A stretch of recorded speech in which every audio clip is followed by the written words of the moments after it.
ఎన్నికల ముందు కాంగ్రెస్ ప్రభుత్వం 6 గ్యారంటీలను ప్రకటించిన సంగతి తెలిసిందే. అధికారంలోకి వచ్చిన 100 రోజుల్లోగా వాటిని అమలు చేస్తామని కూడా చెప్పింది. వాటిల్లో కొన్నిటిని ఇప్పటికే అమలు చేస్తుండగా మరో వారం రోజుల్లోనే ఫ్రీ కరెంట్, 500 రూపాయలకే గ్యాస్ సిలిండర్ వంటి హామీలను అమలు చేస్తామని ముఖ్యమంత్రి రేవంత్ రెడ్డి ప్రకటించిన సంగతి తెలిసిందే. తన సొంత నియోజకవర్గమైన కొడంగల్లోని కోస్గి మండలంలో బుధవారం పర్యటించిన సీఎం 4369 కోట్ల అభివృద్ధి పనులకు ప్రారంభోత్సవాలు, శంకుస్థాపనలు చేశారు. అనంతరం నిర్వహించిన సభలో ఆయన మాట్లాడుతూ ఫ్రీ కరెంట్, 500 రూపాయలకే గ్యాస్ సిలిండర్కు సంబంధించి కీలక ప్రకటన చేశారు. వారం రోజుల్లోగా ఈ 2 పథకాలను అమలు చేస్తామని చెప్పారు. ముఖ్యమంత్రి రేవంత్ ప్రకటన నేపథ్యంలో అర్హులైన వారికి 500కే గ్యాస్ సిలిండర్ పథకం అమలుకు ప్రభుత్వం రెడీ అవుతోంది. వారం రోజుల్లోనే ఈ పథకం అమలు చేస్తామని ప్రకటించడంతో అందుకు మార్గదర్శకాలు రూపొందించే పనిలో అధికారులు బిజీగా ఉన్నారు. ఇక ఈ పథకం పొందాలనుకునే వారికి 2 పత్రాలు ఖచ్చితంగా ఉండి తీరాలి. అవి రేషన్ కార్డ్, ఆధార్ కార్డ్.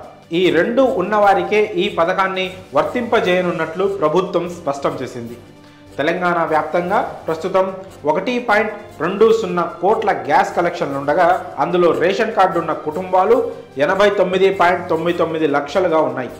ఈ కుటుంబాలు గత 3 ఏళ్లుగా వినియోగించిన గ్యాస్ సిలిండర్ల సగటును పరిగణనలోకి తీసుకోవాలని ప్రభుత్వం నిర్ణయం తీసుకున్నట్లు సమాచారం.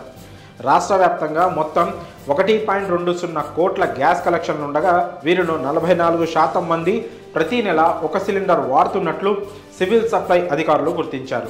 ఇక 500కే గ్యాస్ సిలిండర్ అమలును రేషన్ కార్డు ఉన్న వారికే అమలు చేస్తే ఈ శాతం మరింత తగ్గుతుంది అంటున్నారు అధికారులు. ఇక గ్యాస్ పథకానికి రేషన్, ఆధార్ కార్డులు తప్పనిసరి అని చెప్పడంతో రేషన్ కార్డులు ఉండి ఆధార్ కార్డులు లేని వారు ఆధార్ కేంద్రాలకు పరుగులు తీస్తున్నారు. ఇక రేషన్ కార్డులు లేని పేదలకు వాటిని మంజూరు చేసిన తర్వాత ఈ పథకాన్ని అమలు చేస్తామని ప్రభుత్వం గతంలోనే ప్రకటించిన సంగతి తెలిసిందే. సిలిండర్ పథకం అమలుకు 3 ఏళ్ల సగటును పరిగణనలోకి తీసుకోవాలని ఇటీవల జరిగిన కేబినెట్ భేటీలో ప్రభుత్వం నిర్ణయించినట్లు తెలిసింది. వారం రోజుల్లోగా ఫ్రీ కరెంట్, గ్యాస్ సిలిండర్ హామీలను అమలు చేస్తామని సీఎం రేవంత్ రెడ్డి చేసిన ప్రకటనపై సామాన్యులు హర్షం వ్యక్తం చేస్తున్నారు. మరి 500కే గ్యాస్ సిలిండర్పై మీ అభిప్రాయాలను కామెంట్స్ రూపంలో తెలియజేయండి.